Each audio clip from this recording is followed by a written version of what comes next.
Okay, so it is now 7 o'clock, which means that we will start with our webinar. As I said, thank you all for joining, and good morning, good day, and good evening to everyone. I would like to welcome you to our today's event about the leak detection method of bombing. The title of today's presentation is Bombing Leak Test of Hermetically Sealed Objects, and the event is scheduled for 1 hour. The presentation itself will take roughly 45 minutes, and then there will be a 15-minute Q&A session afterwards, in which we will answer all your questions. To raise a question, please use the chat function and select Send Question to Staff, and we are happy to answer your questions afterwards. Your presenter today is Dr. Rudi Konvichny. He has been with Pfeiffer Vacuum since 1997 and is firmly rooted in the leak detection industry. He has graduated with a doctor's degree in chemistry at the Technical University of Munich and is currently working as our leak detection specialist here at Pfeiffer Vacuum. Also, he is representing our company as head of the technical committee of the German Society for Non-Destructive Testing. I have the honor to be your moderator today. My name is Jonas Klöß, and I am the application manager for freeze-drying applications and leak detection systems in the automotive market. Okay, so with that, I would like to turn it over to Rudi. Rudi, please go ahead. Thank you very much, Jonas. So hello and good morning also from my side. So what we have prepared for you today is the following. So after a brief introduction, we are going to have a quick look at the dominant regulation, which is describing some of the methods that we are going to discuss today. We are having a focus on helium bombing, helium back pressurizing technique, and we shall look into the theory of this method. We are going through some examples in dry mode in calculations, and we are going to compare this with some practical experiments. And we shall conclude the presentation with a so-called bombing cookbook. So I'm going to share how I start a feasibility test, for example. Now, in the introduction, I have summarized some of the typical parts which are tested with this method, with this bombing or back pressurizing method. And as we see on our title screen, we are mainly talking about very small encapsulated electronic parts. And we have selected this as a sort of logo today, representing medical technology. So implants are often encapsulated electronics. This can be a pacemaker, this can be a cardio monitoring system, this can be ear implant, cochlear implants, but this can also be wearables on the outside of the body. So for example, dosing systems, including the batteries for that. Sensors, there are many sensors, multiple applications which are tested in this method. So there are pressure sensors, there are acceleration sensors, there are also actuators, piezo elements, many more encapsulated pieces which are tested by the bombing method. In automotive applications, one of the dominant applications is igniter testing. So the device which is inflating the airbag in case of an accident consists basically of a gas generator. This can be a cold gas generator with a high load of compressed gas in the capsule. This can also be a so-called hot gas generator with an explosive inside. And there's also a small igniter inside this larger gas generators. And all of these parts are encapsulated and they are tested as sealed objects from the inside to the outside. In pharma applications right now, with the ongoing COVID pandemic, I would expect that if I am getting vaccinated, that the syringe is tested before. So I expect a sterile packaging, I expect sterility of the vaccine and so on. And this is really done in practice. So syringes, blisters, vials, many sterile packagings in pharmaceutical applications are tested, not exclusively with helium with the bombing method, but the bombing method, the back pressurization method is setting the standards, is defining the minimum allowable leak limit. And this is then the challenge for other methods which can be used in industrial production, for example. Consumer electronics. So I think every one of us is using a smartphone. I've forgotten to switch mine off actually. But there are also smart watches. There is outdoor navigation, so many other encapsulated parts. And I want to have fun with these devices outdoor, and I expect a reasonable lifetime. So in order to protect these devices from ingress from the outside, they are also tested. And one of the dominant test methods is bombing or back pressurizing. I've also taken the example of nuclear fuel rods. So fuel rods normally are purged with helium prior to the sealing process. So depending on the application, depending on whether it's a boiling water reactor or another type of nuclear reactors, there are variable pressures inside these fuel rods, and this is normally admitted prior to the sealing process. But I've added this example because the fundamental theory on which this method was developed was originally developed by two gentlemen working in nuclear industry in the United Kingdom. So Jonas, you have picked the poll theme for now. Yes, I did. Thank you, Rudi. So I'm going to launch the poll now. As we have heard now so much about different applications where we find hermetically sealed objects, we of course want to know with which type or with which kind of these objects you are working with. So please, select one. We have medical cardio, medical general, automotive, space and aeronautics, and others. I'm sure there are plenty of more, but I would say that these are the, let's say, the main groups in which we can categorize these. So I already see some votes coming in. 50% of the attendees have already gave us their choice. Thank you for that. I will keep the poll open for another 5 seconds, and then I'm going to share the results with you. Right. Thank you very much. I'm going to close the poll, and here we can see the results. I would say it's quite well distributed. We see a huge portion in the other sector, yeah, so it's not medical, not automotive, and not space and aeronautics. And then the largest portion of the categories mentioned is general medical applications, yeah, which I believe is a very large field in general. Okay, thank you for your feedback. I'm going to close the poll now. Yeah, thank you, Jonas. Quite interesting. So what do I do when I enter this field as a newbie? Yeah?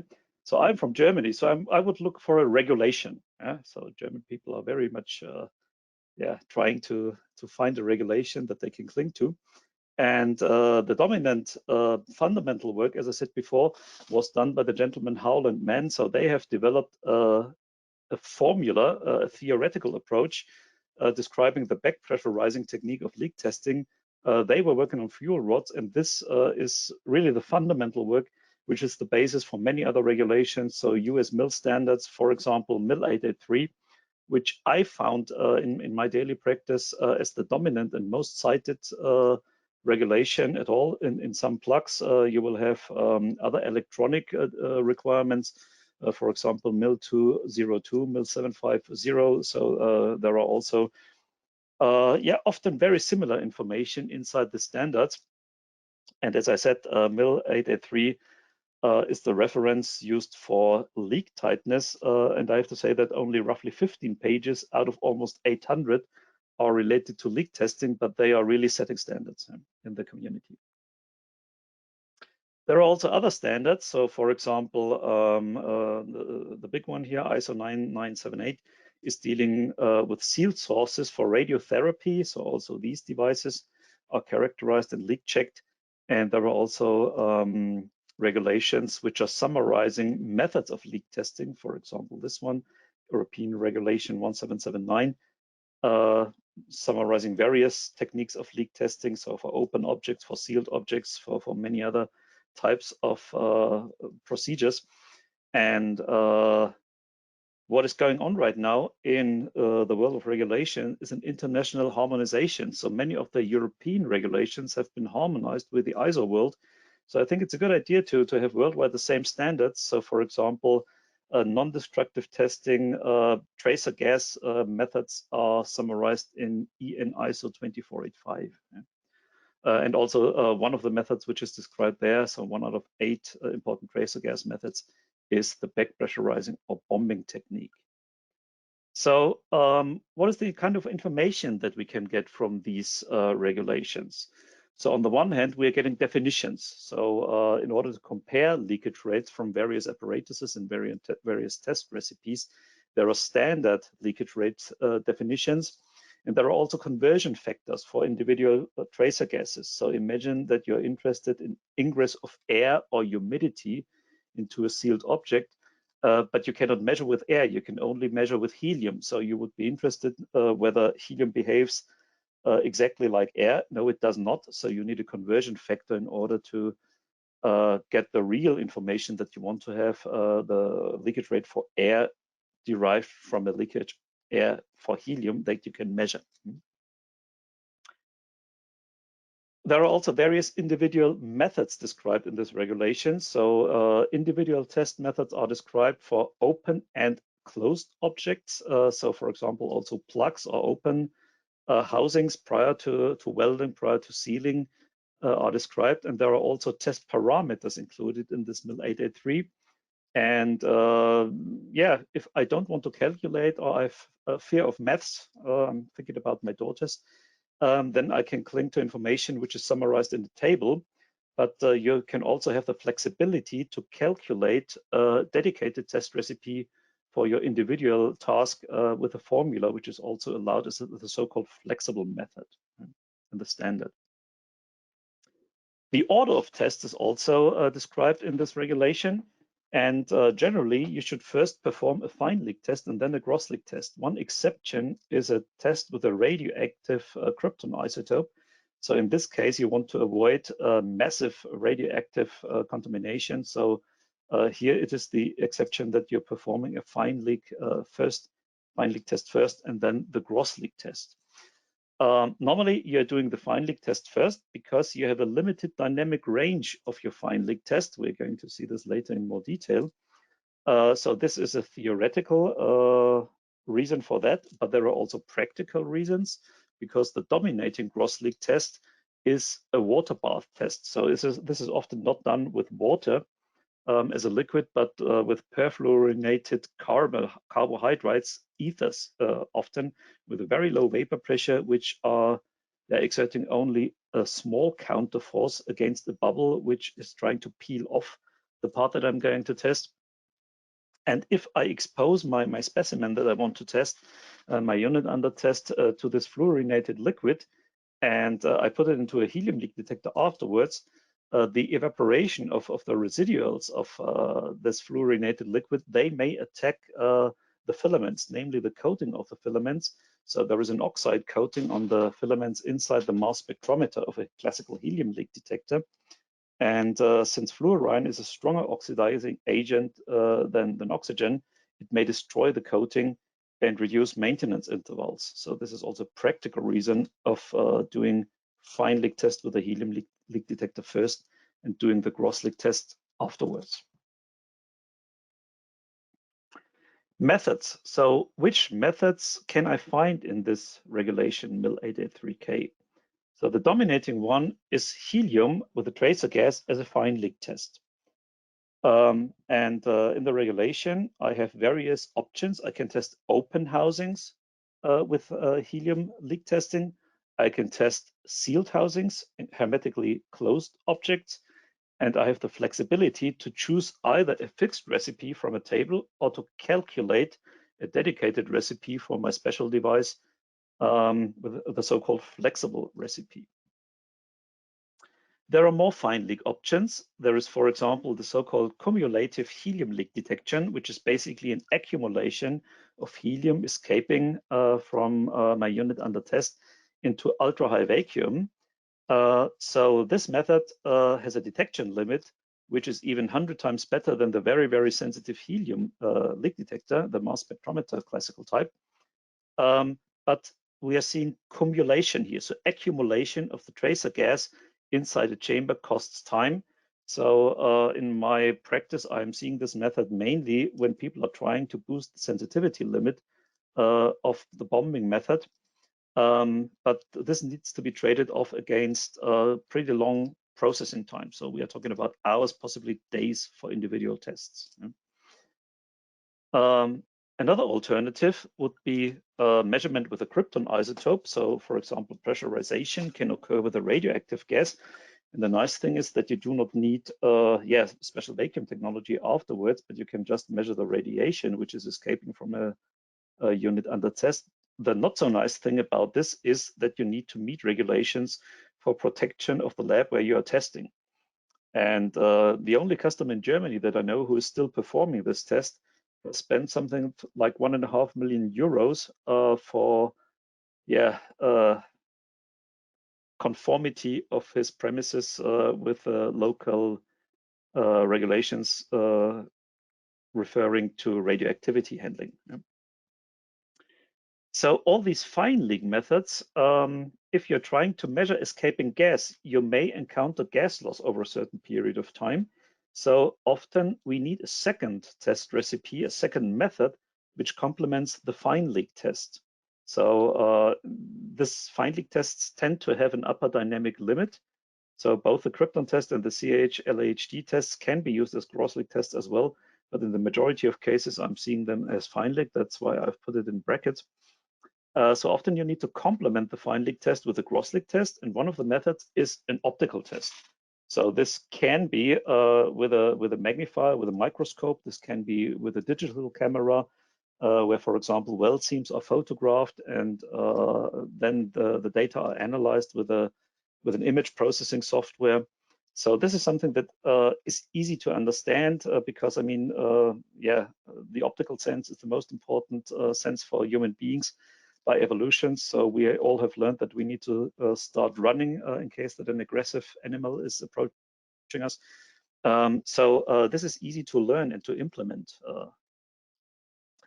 What I've mentioned before is also leak testing with a bubble bath. Yeah? So often the liquid which is used is perfluorocarbon, perfluorocarbonated ethers.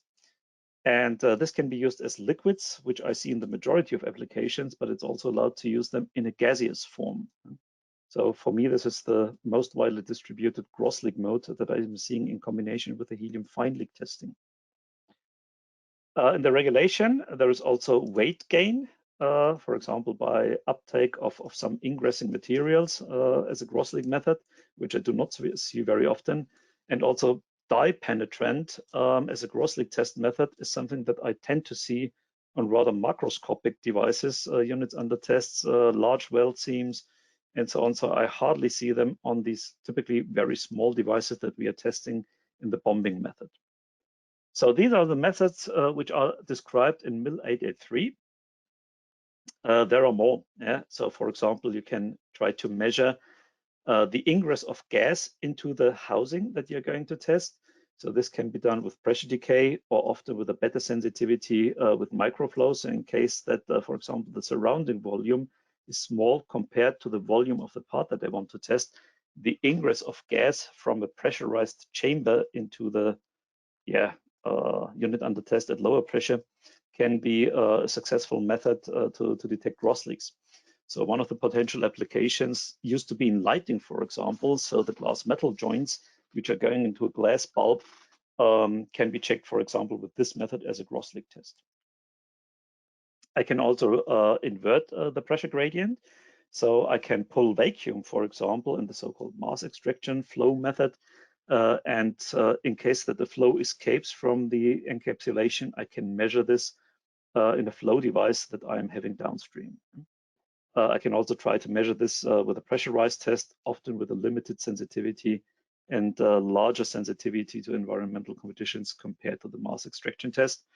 And for example, this radiation sources that I've mentioned before are often tested with LN2 evaporation. So it's not the liquid nitrogen with which evaporates, but nitrogen is loaded in a liquid form. And then during the heat up, the nitrogen evaporates at room temperature and creates bubbles in a water bath.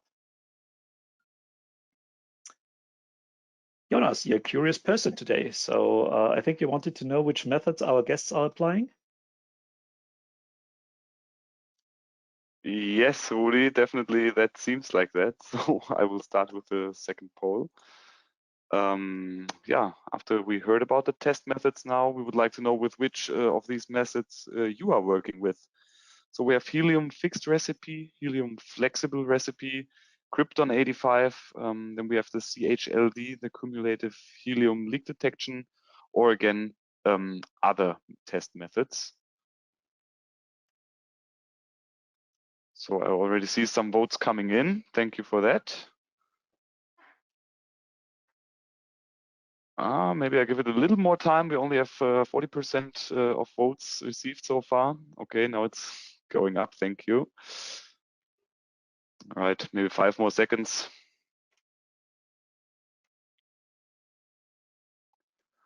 Okay then, so here you will see the results. I would say this is quite well distributed. 23% for all answers except krypton 85. I don't know, Rudi, if this is reflective of your expectations, but yeah, I would say we have a quite mixed test methods here represented in the audience. Yeah, right. But more than 2/3 are related to helium. So I hope I do not block off the other gentlemen and ladies who are working with krypton 85 and other tests. Because in the second part, we are now going to focus strongly on helium leak testing, namely the bombing method. Yes, so, exactly. Talking about the procedure of helium bombing. So it's a two-step test process. So in the first step, you're going to charge the sample with helium. So normally we are talking about very, very small and compact hermetically sealed parts that I need to test. So in other words, these parts are too small to be connected to a tracer gas supply. They are too small to be connected to a leak detector. So the only way of charging them is to make helium travel through a potential leak, a crack which is in the housing. So this is the so-called back pressurization step. So often I have multiple parts that I am loading into a pressurization chamber. So this can be, for example, I've animated some airbag igniters here. So this can be multiple parts in a loose form, or in a carrier if the parts need special protection. In this case, we had a customer who requested us to test sensors which are still mounted on a wafer after processing. So this is a wafer loading system. Whatever the geometry of the part is, you can select the test chamber accordingly. And so first of all, we are loading under atmospheric conditions. Then we are doing a pre-evacuation. And after the pre-evacuation, we are going to make a helium fill. So why are we doing a pre-evacuation? So in case that you have, for example, quite sensitive parts which cannot be exposed to a very high pressure, then it may be meaningful to pre-evacuate, on the one hand, to have a better control about the helium concentration that you're applying. And on the other hand, if you have a dense packaging of parts, for example, it also facilitates a homogeneous distribution, fast distribution, equal distribution of the tracer gas in the chamber. This is a minor criterion, so it's really about control of the helium concentration and pressure if you make a pre-evacuation. After filling, you're exposing your samples over a defined period of time. You store them under pressure. And after the defined period, you are releasing the pressure, you're doing a post-evacuation, and you went back. So the post-evacuation can also be beneficial for getting rid of adsorbed helium. So on every natural surface, there is a water adsorption layer. Water vapor is absorbing, and helium has a certain solubility in this water. So in case that you make a post-evacuation, you can clean up the surfaces after the exposure to helium. And then you can vent back, and this can be done with any gas you like, either ambient air or also with a special gas mounted on the vent port of this bombing chamber. Yeah, and then you unload, and the next step which follows is then the test step. Talking a little bit about practical things. So these are, for example, some equipment that has accumulated over the years in our application lab. So we have, for example, a manual switchboard. We can measure the pressure mechanically. We can measure the pressure electronically. And we have a manual valve switchboard for the pre-evacuation, post-evacuation pump. And in this case, we were working with a pretty low pressure, roughly 2 bar absolute pressure. So this is compatible still with the so-called KF flange, a vacuum flange standard. that we as a vacuum company are pretty much familiar with, and we are well equipped with parts with this flange standard. And once I got a user complaint who said, see, your standard bombing chamber is looking really old-fashioned. And I have to say yes, because I mean, the design has to be approved by local authorities, which are allowing you to work with high pressure in such devices. So this is a quite high cost qualification process. So many manufacturers of bombing chambers are trying to avoid this cost and working with quite old designs, which have been approved once and copied several times. Yeah. But still, in case that we get special requests, we are also designing dedicated bombing chambers. And this is something that we have done here, for example. So on the one hand, the special geometry, on the other hand, demands of Industry 4.0 have paved the way to a dedicated bombing chamber, customized bombing chamber, where you can store recipes, where you can make part recognition, where you have pressure control and regulation over the period of time, and so on and so on. So many comfortable functions, but still manually operated on a small production scale. Unfortunately, I was not allowed to share images of highly industrialized robot-driven applications. So none of our customers has given me permission to show photographs of these installations. That's why I'm showing you as a placeholder a very old multiple installations.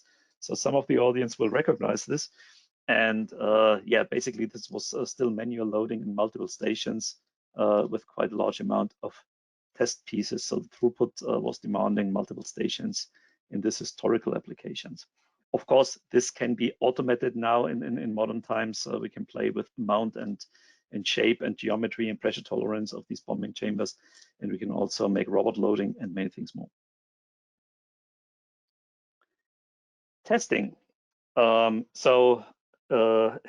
course, I need to test the devices after pressurization. And this is done in a classical helium leak detector. So what I've selected here is, for example, a modular leak detector. So this is shown here with the electronics and the display unit, external pressure display. And I'm using a backing pump in this application. And I'm using a second pump for so-called roughing. So I'm making a pre-evacuation of the small test chamber, which can be seen up here. So I'm opening this valve first after loading the chamber. Then I'm doing the pre-evacuation. And when I've reached a certain pressure, in this case 0.1 millibar, I'm opening this valve to connect the leak detector. Then I'm closing this valve, so all the helium which is escaping from my sample then enters to the mass spectrometer. So I have 100% signal on the mass spec. I can do the measurement, and after the measurement, I'm isolating the valve, I'm venting back, and I'm unloading. So this is the sequence during the test. And after venting the chamber, I can unload. Which type of leak detectors can I use for this application? So of course, you can take a classical standard leak detector off the catalog. And in many applications with small samples, a small basket, which is inside a small sieve inside the basket, funnel shape can be inserted just into the flange. And this is often big enough for individual single units under test.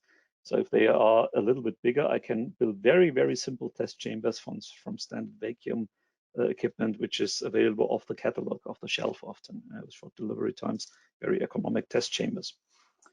So in these leak detectors, in the majority of types which are available on the world market, I have a single pump, both for evacuation of the test chamber, the so-called roughing, and also for backing the vacuum system of the test device, of the mass spectrometer. So in other words, I'm always giving the same pump the task to evacuate from atmospheric pressure and then also back the measurement. I can split these tasks. So for example, I can add an electromagnetic valve driven by the leak detector. So this can be programmed also by the leak detector. And I can then evacuate with an external roughing pump and measure with the leak detector. The idea is to relieve the measurement system from the task to evacuate always from atmospheric pressure. So the measurement system sees only smaller signals of helium from ambient air, and it has a better signal recovery. It gets to lower background pressures and so on. So this would be the first step of optimization of a standard leak detector. The second step would be the setup that I've been showing right before. because a standard leak detector has quite a high volume in the valve assembly, which is inside the leak detector, and it has also some dead volume in the tube which is coming out of here. And I can optimize this if I'm using a modular leak detector, so I can optimize my test chamber with respect to volume, but also with respect to conductance, so the flow resistance in molecular flow at low pressures inside the measurement system. So if I optimize these two parameters, this is the prerequisite for very, very fast systems. And this is, for example, an excerpt from industrial system. So here we have a dual chamber system where the functions pre-evacuation, connection to the leak detector, and venting is done by valves which are integrated into the valve block, which is part of the test chamber. So with arrangements like this, you can achieve cycle times less than 2 seconds per test for small components like airbag igniters or comparable sizes of a small fingertip.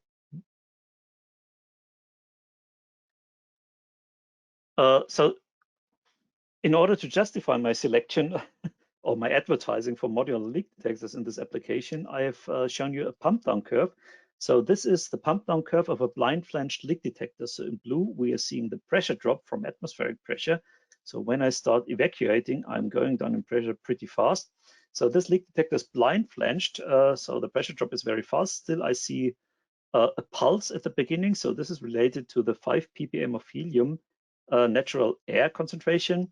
And this needs to be pumped down. And due to the interior volumes and surfaces which are outgassing, which are releasing humidity, which are releasing helium and other adsorbates, I'm going to a background in a given period of time. So here I achieve a background slightly above 10 to the minus 10 millibar liter per second in roughly 100 seconds time. So this is the pump down behavior of a standard leak detector. This is the pump down behavior of the modular device that I've shown you before.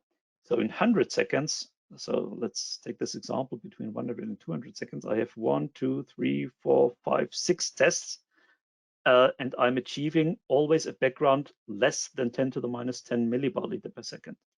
And even after exposure of 60 cycles, consecutive cycles, with a pretty high leak rate of 10 to the minus 5 millibar liter per second, I'm still below 10 to the minus 10 millibar liter per second. So this is applied vacuum technology, which allows you to make, on the one hand, a system fast and to go to small backgrounds also in short cycle times.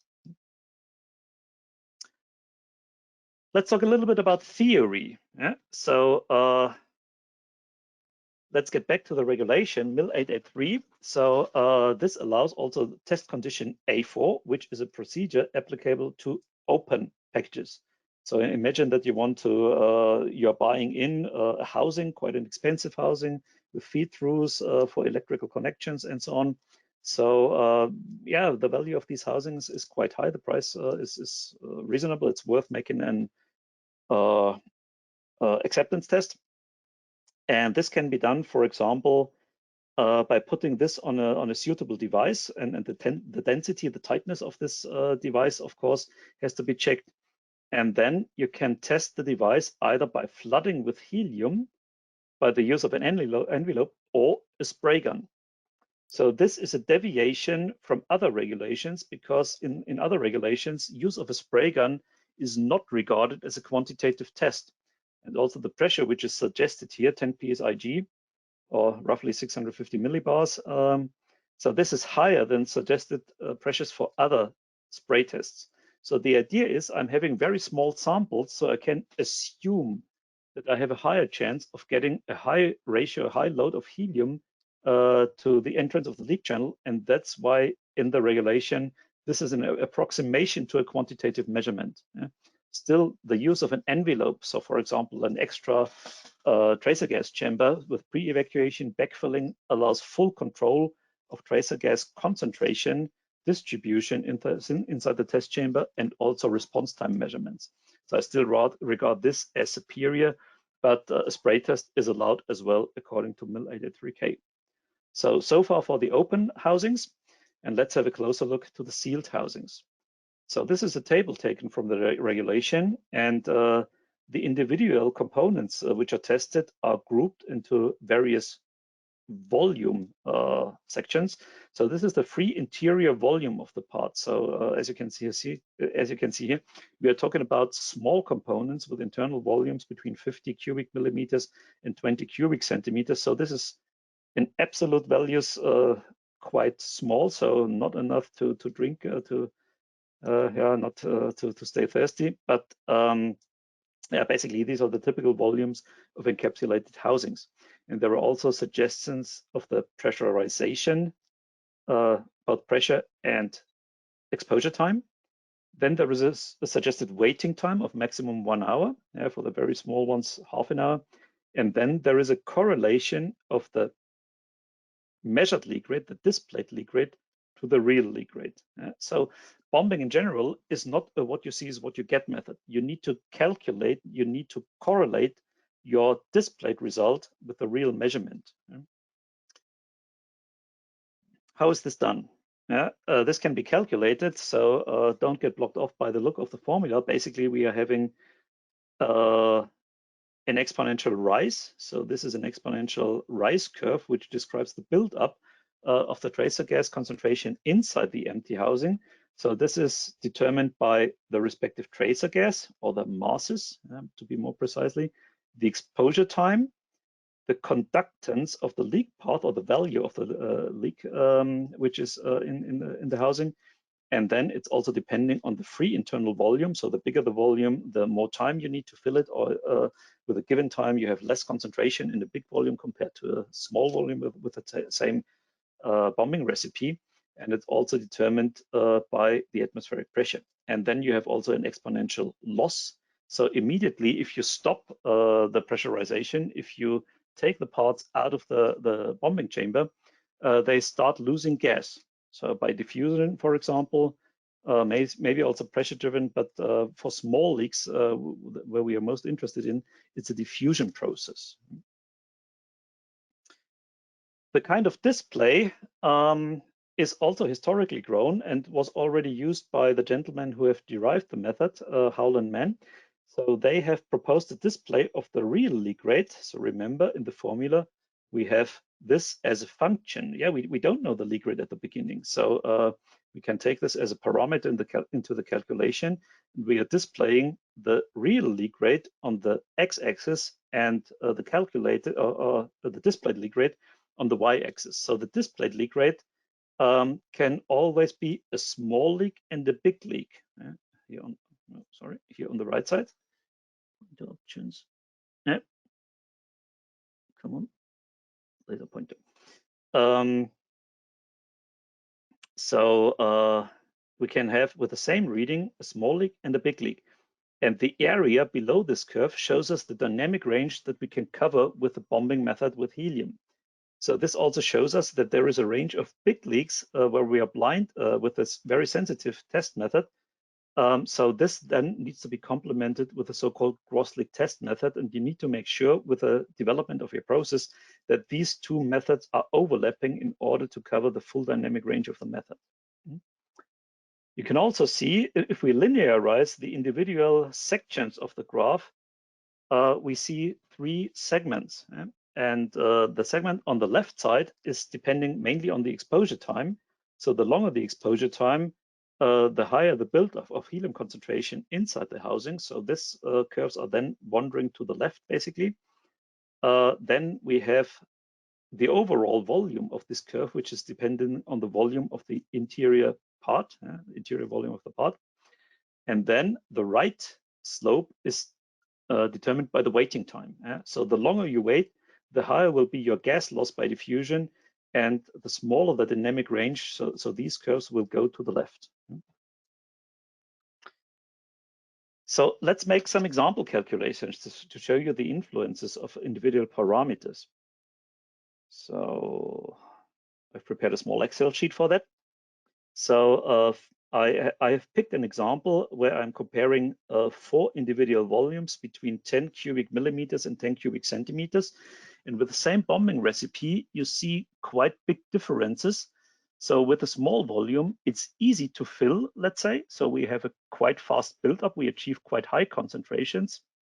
So for example, if we go up from a real leakage rate of 10 to the minus 7 millibar liter per second, we have a leak rate measurement which displays us 1.2 times 10 to the minus 7 millibar liter per second. So in other words, I have overfilled. So I have compressed a little bit of additional helium into the housing of my part. But the message is also I've been applying 5 bar pressure. So it's not the case that with a exposure time of 1 hour, I'm generating overpressure inside my part. Yeah, we are talking about a slow diffusive process, and this is one of the misunderstandings that I found in the field when talking about the bombing method. All right.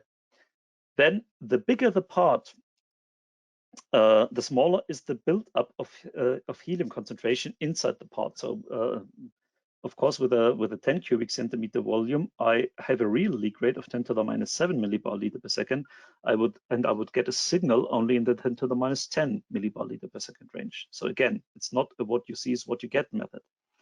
And it's also important to define the medium reference. So for example, here I've taken molar mass of air of roughly 29 atomic mass units or 29 gram per mole. And if I'm entering helium as a reference, see what the curves are doing.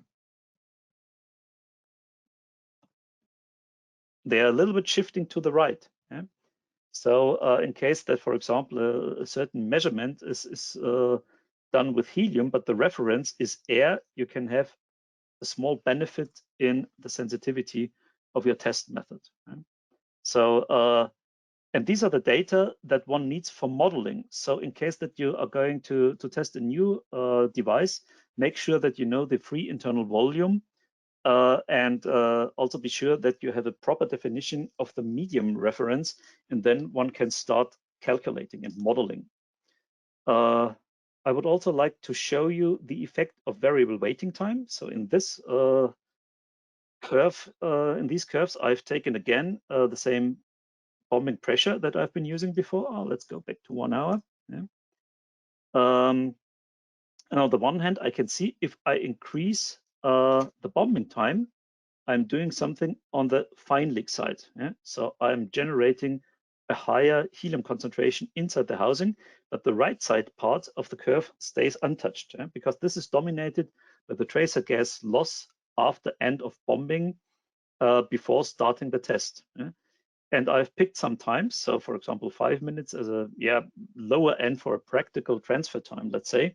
And I've also taken 30 and 60 minutes coming from the values which are in the regulation. So this shows us that with this volume of 0.1 cubic centimeter, I'm having a gas loss within this hour. Yeah. So for example, if I take the maximum time, which is allowed in the regulation, I am seeing still a couple of 10 to the minus 4 millibar liter per second real leak rate. So in other words, this then defines the selection of my gross leak method.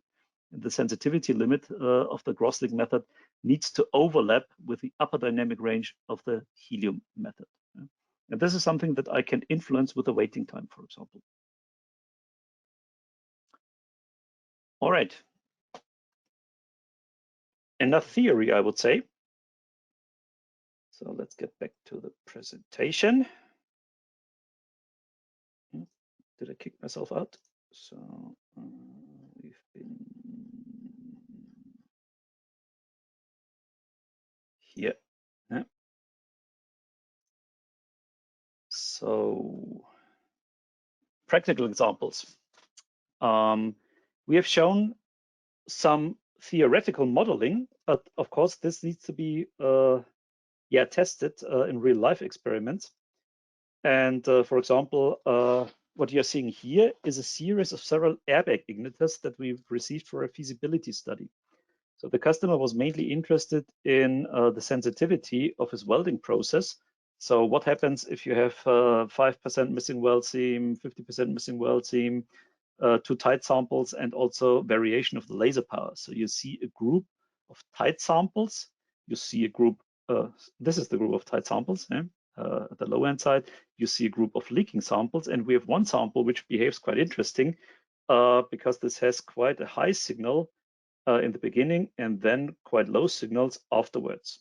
Okay, So let's talk about the easy things first. I've linearized the Y scale in this display, and what we are seeing is desorption.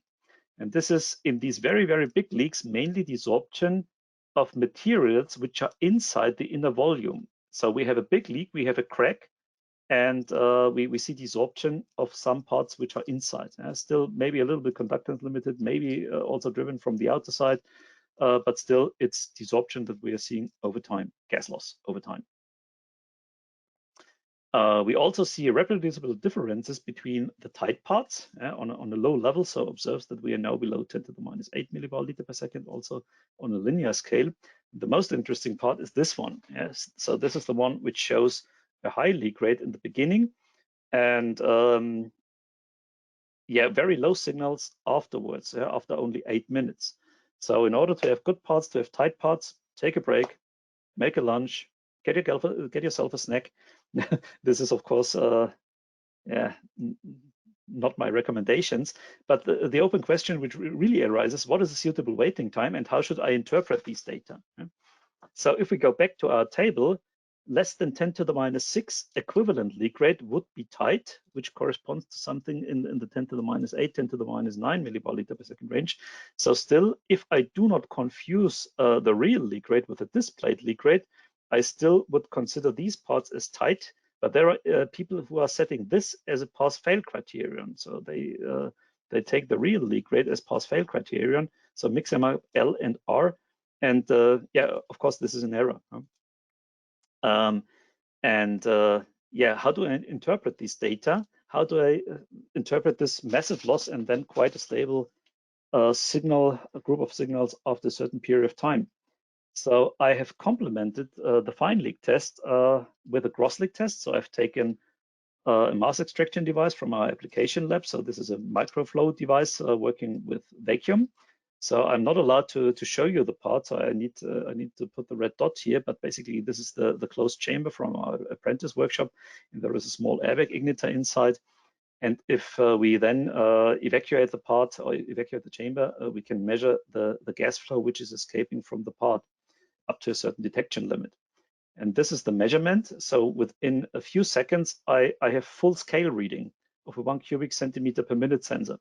So in other words, this part is a massive leaker, and the low signals that we are seeing in the helium test is related to a very, very fast gas loss from the cavity. Yeah? So sorption, as I said, still is sufficient to get a signal, but the interpretation is easier with complementation with the second cross leak test that we are seeing here. You can make use of sorbing materials inside the cavity, so you can use them as a helium sponge, thus extending the dynamic range in the gross leak region. So this is several curves which have been simulated, and these are real measurements compared to the extension of the dynamic range on various samples compared to the measurement. So we are still seeing a signal where we should not any longer. So basically, this could be a method in order to have a more easy and more simple gross leak method, or even to skip the gross leak method, because if you have a very, very big leak, still you could measure the gas which is escaping from some sorbing agents inside the cavity of the part that you want to test. So this can be the natural material, like a printed circuit board, an anti-corrosion on a printed circuit board. This can be the powder volume, the large surfaces, for example, inside an airbag igniter. But this can also be devices or materials which are intentionally brought into this empty volume, for example, PEEK, PEEK, polyethylene ether ketone. A plastic which is known to sorb helium. So this can be used. So in this case, it's our friend, sorption, but there may be applications where desorption is our enemy. So when it goes to very, very low detection limits, this is an example of sensors which have a glass metal feed through. And even in the glass, we see some adsorption, and this limits our sensitivity of the fine leak test. So at the beginning, we cannot go below 10 to the minus 9 millibar liter per second reading of the signal. So this is then overlaying smaller leaks. So this determines the sensitivity limit of the method then. So if I start doing a feasibility test, for example, I'm asking our customers for the respective data for the parameters that I have shown before in order to perform some modeling, in order to get a feeling for the part, to see what is the potential of the part, which parameters do I need to adjust in order to have a decent test recipe. Then I'm starting with experiments. And first of all, what I'm doing first is that I'm just putting a little bit of helium in a plastic bag, and I'm exposing the parts for only a short period of time, let's say 30 seconds, 1 minute, to this helium load. And then I can measure, for example, absorption very easily and very fast. So this tells me something about material combinations in the part and whether they are potentially making the bombing method impossible, or whether it's worth continuing the feasibility study. I'm also checking open parts, for example, the inserts into the cavities. So here we are seeing an example of a printed circuit board, which I've exposed to helium with a real bombing recipe. So in other words, even if I have a completely failed weld seam, I would still see, for example, the desorption of the PCB over a long period of time. So several minutes, I'm still having very clearly measurable signals. Then I'm checking the absorption of the complete parts, not only the components. And finally, I'm developing a test recipe. I'm checking the time result behavior in order to get a feeling for the waiting time that I can apply. And then I'm going to a serial test, and I'm checking also and optimizing the experimental setup with respect to pump down, to which level, with which pump, and so on, with which backing pump, with which roughing pump, and so on. So this is then the implementation into the industrial world. So this was everything from my side. So thank you very much for your interest. Before we are entering the Q&A session, allow me a personal remark. So as Jonas has mentioned, I'm also active in the technical committee on leak detection of the German Society for Non-Destructive Testing. And right now we are working on a comment on various directives. So we are working, for example, on a comment which is giving hints with practical aspects and extending the content of regulations which are describing the methods, including bombing methods.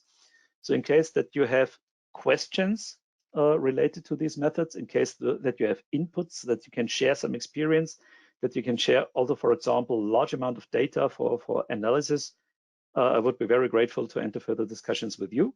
And now we are at your disposal for questions and answers. Thank you.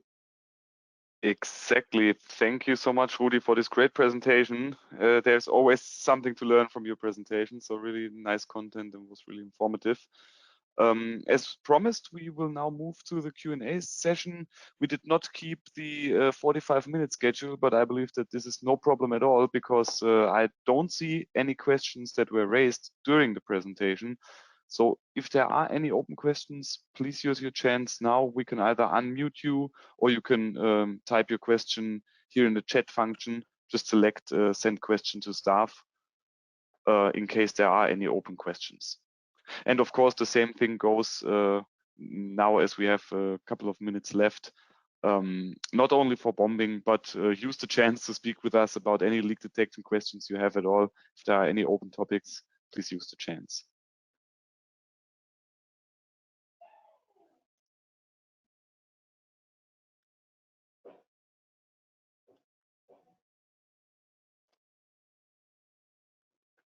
Of course, you will also receive a recording of this webinar. So this will be released shortly, within the next days. Let's see, there's one question regarding vacuum pumps. Can I get a 2-stage rotary in 340 for better performance? That is a good question. I would say that we would need some further information on the setup that you're dealing with, but we can consult you in this, of course. We will save your question and reach out to you after the presentation. Yeah. All right. Ron, we can enter personal discussions regarding this. So we know each other since many years. And yes, we can enter discussions how to solve this, because of course with any ASM 340 you have the option to have external pumps, and we can also discuss the options of changing the internal pump. I suggest to do it separately, because I don't think we can manage this in 5 minutes. Thank you. Talk to you soon. But good that you already have a connection to each other, so that's good to hear. Okay then, as I do not see any additional questions here, I would like to thank everybody for dialing in, for the Europeans at such a late time of the day, and of course for everybody else to dial in to be with us here in this webinar. We appreciate your attendance, and yeah, wish everybody a good rest of the day, and we hope to yeah, stay in touch with you. Thank you. Thank you also from my side. Have a good evening, Rudi. Take care. Same to you. Cheers. Bye.